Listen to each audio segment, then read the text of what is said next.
Oh man, look at this. I got a little robot buddy. I'm gonna make you do all the work. Yes, I am. Yes, I am. Hey everybody, Weem here. Welcome back to Mechanica. I have a buddy bot. This update just came out tonight, and I thought I would give you a quick glimpse at what this is all about. He's going a little bit bananas here. He's a little aggressive.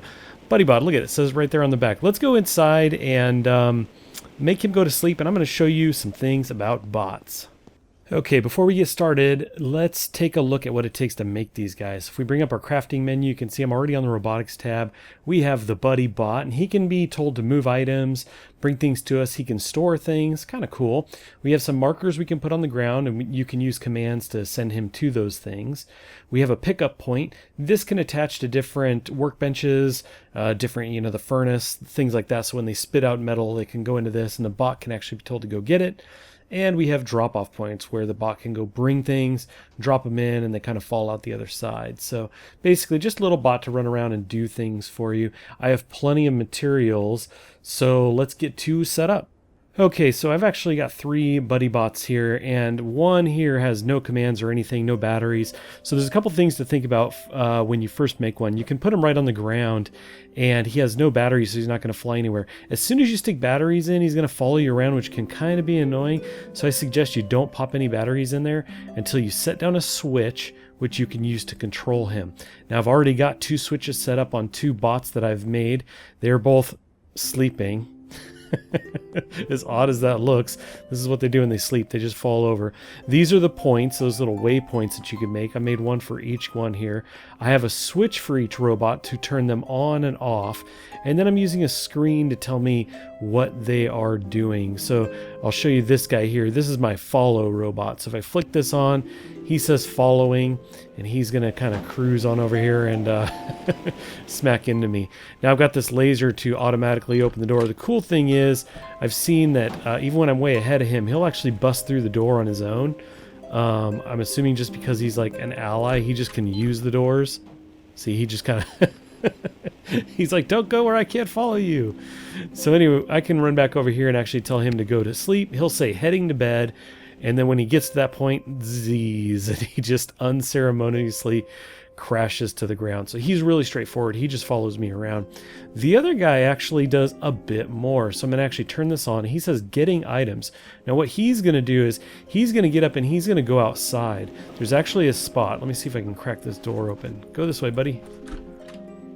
Okay, so he doesn't want to go that way. It's kind of interesting. I think they kind of find a path, and that's the one they go to. I might not have opened the door fast enough. Maybe next time he'll come through it. But basically, he's on a mission to come all the way over here and pick up some items, and I've got some stuff just kind of laying around. I had a bit of a bug where some things got duplicated. So we're going to go ahead and just pick these up. But anyway, he's going to look at all this stuff spilling out. This game is early access. When you first play the game, it says it is very early access. Emphasis on very. So anyway, there's some little bugs here and there, but it's definitely getting resolved pretty quickly. Look at him carry. So he will just carry one item, and we do see him going through the door, which is excellent. So I'm going to actually sprint in here ahead of him, and you can see that it now says bringing items. He's going to go spit that out, and now he's going to go get items. So he's going to cruise out, get some more. Bringing items. I think that should be getting items. So I may have made some kind of mistake. That was working, so I must have, in playing around, messed something up, but you get the idea. He's going to kind of go back and forth. Now let's look at the programming here behind these guys. Actually, we're going to go ahead and have him come back. So he's going to head to bed. The first command he has as soon as that turns on is to drop whatever he's carrying, and then he's going to come in here and go to sleep.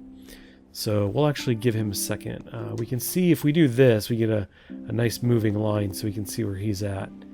This way, buddy. It's time to go to sleep. So if he had an item, I don't know if he had got over there yet, he would have just dropped it on the ground, which is good because if I suddenly then make him wake back up, he has something in his hand, and I've noticed he wants to go all the way back out there, even though he still has something. So anyway, it might be something that when you turn him on, you have him go drop off stuff, just in case he's carrying something. So I could make a tweak there and make that work. But as you can see, he is asleep just like the other one. But let's look at the programming here. So this guy, It's going to look a little crazy. It's not that bad. It's not that bad. So we're using a switch, an on and off switch. So this is what happens when we turn the switch on. This is what happens when we turn it off. When we turn it on, well, the robot turns on, and then he's going to go right away to start picking up items from a point. And you select this and you select what point that is, which was way out there. So he's doing that. Then once he picks up, he's actually going to jump down to here and go place the item down. Now I've got a little side thing here that says when the pickup's complete, he's going to say bringing items. And when he comes down here, he's going to place the drop-off point. And when that is complete, oh, is my text gone? Yeah, I'm supposed to have another text here. Let's see, getting items. If I do that should fix that. I moved some things around. I think I messed that up. So anyway, and then he just kind of goes in this loop basically of picking up, dropping off, picking up, dropping off, until I switch him off. When I switch him off, he's going to drop what he was carrying. Then he's going to go to the marker point, which is his bed, and then he's going to turn off and go to sleep. And then I've got these display texts triggering for when he drops an item off, when he gets to his marker, things like that. So he's dumping, he's heading to bed, he's falling asleep. So anyway, it's kind of a cool little setup for seeing exactly what they're doing on the screen. So you can kind of know, like, where's he at? Where is he? So you could even set up these waypoints and everything, and then key off of those with the text, like at waypoint 2, at waypoint 3, or I'm at the refinery, or things like that. I kept it pretty simple though. And with this guy, we also have the on and off. When he turns on, he's going to go to and follow player, and he also kicks on the text on the large screen that says following. If I switch him off, he's going to go to the marker, and then he is going to turn off. And again, I have text at these different points saying that he's heading to bed, he's going to sleep, or he is asleep. So pretty straightforward. It's really a cool setup. There's a lot you could do with this, and I'm only just kind of getting into this. Okay, well, while I'm here, because I did quickly show you the robot stuff, I figured I would show you a couple other things I have going on with my base. It's really nothing crazy, but if you've been curious about this stuff, you can see I do have a sign that says sentry off and safe. This kind of lets me know it's safe to go outside, because these Tesla coils will zap you, and I've got 3 of them out here. I also have these are like lightsaber traps. It kind of like does a blade out, and it kind of flips up in a 180, and then it slowly goes back once it's turned off. And then I have the sentry gun on top. So if I come into here, what can happen is if enemies come around, I can actually just flick this on. It turns on the red lights out there, and I only have this stay on for, I think, 8 seconds. So it just zaps the crap out of things. The little laser weapon goes. It's going to go one more time here in a second. Wait for it. Any second now. No? Okay, maybe not. I might have actually changed that. But anyway, I've got all kinds of traps out there. That's what this is for. And I'll kick it on again, and you can see these signs change. Oh, my sign is broken. This sign might actually got duplicated. That might be an issue up there. And then warning. So this would say sentry on in red, and this would say, what does it say? Warning. I can turn that back off. But anyway, that lets me know don't go outside, along with the lights out there changing to red. Now this is a little bit complicated if we jump in here. I think I have quite a bit going on in here. Yeah, just a little bit. I'm not going to walk you through this, other than to say the trigger basically turns on all kinds of stuff. It basically, the different branches here, it kind of hits them, and then it turns on all the different weapons. It sets my text, that it's safe or warning, things like that, sentry off. One of the things I really like about this game is there's been games like this, for example, Scrap Mechanic, and the games that have kind of programming elements. And what I'm finding here is this early on, I'm really surprised how easy it is to pick up on this kind of stuff. I think it's done really well. There's obviously going to be things to tweak and make better, but I think it's something really easy to pick up on if you just kind of jump in and experiment a bit. Okay, one last thing I thought I'd show you is the setup that I have for the door.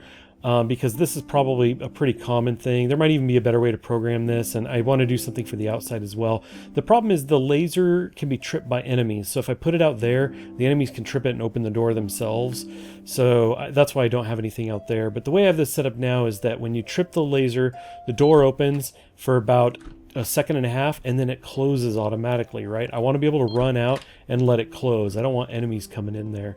And then if I open this and walk through the laser, it actually closes the door. Triggering will close it if it's open. So it's kind of like a cool little system. Usually if I'm in a big hurry running away from these guys, I can pretty easily click the door and get in there.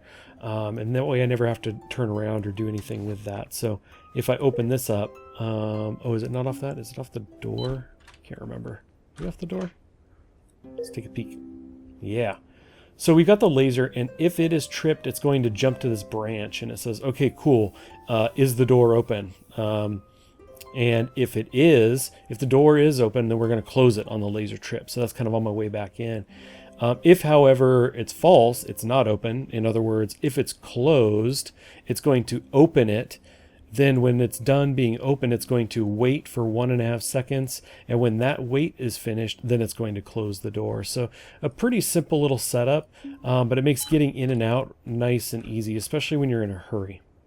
Well, I turned on that bot a bit ago, and it looks like he's been bringing me some steel ingots. I think there he is, on his way in. Hey, buddy. Getting in there, gonna drop that off, plunk, and he's going back for more. We're actually gonna cruise in here and say, no, let's not do that. Let's go ahead, and you saw the dump. It actually said dump really quickly. He had nothing to dump. And then he's going to just cruise on in, and I just love the way they fall down here. All right, anyway. I may need to make them some kind of bed. I might put down a pallet or something to represent their bed. I'm not sure. Maybe a couch. Or maybe 2 couches facing each other. Interesting. Alrighty, well that's about it. I just wanted to show you the robot update, the Buddy Bot update. I think it's pretty sweet. The game's coming along really well. I do have to say I was on the Discord and talking about some of the issues I was having with the bot. I was having a problem kind of getting the switches working, and I had this duplication bug, and Tyler has been all over that, working to get that resolved and everything. So very responsive. I know there's a lot of you who watch my videos who say it's really cool to see responsive devs. That's Tyler and this game. So if you check the description of my video, I'm going to have a link to the Steam page for the game if you're interested in checking it out, the Discord, you know, all of those kind of relevant items. I think it's a game you should definitely check out, especially if you dig games like Scrap Mechanic, Factorio, stuff like that. I'm really liking this. Yeah, I'm excited about what's coming for this game for sure. I do want to thank you guys for watching. As always, I really appreciate it. And again, you'd be doing me a huge favor if you click the subscribe and the bell notification. I'm not running any ads at all in 2020. So if you're looking to support the channel, that'd be the way to do it, especially if you want to see more of my videos. So thanks again. I'll catch you next time.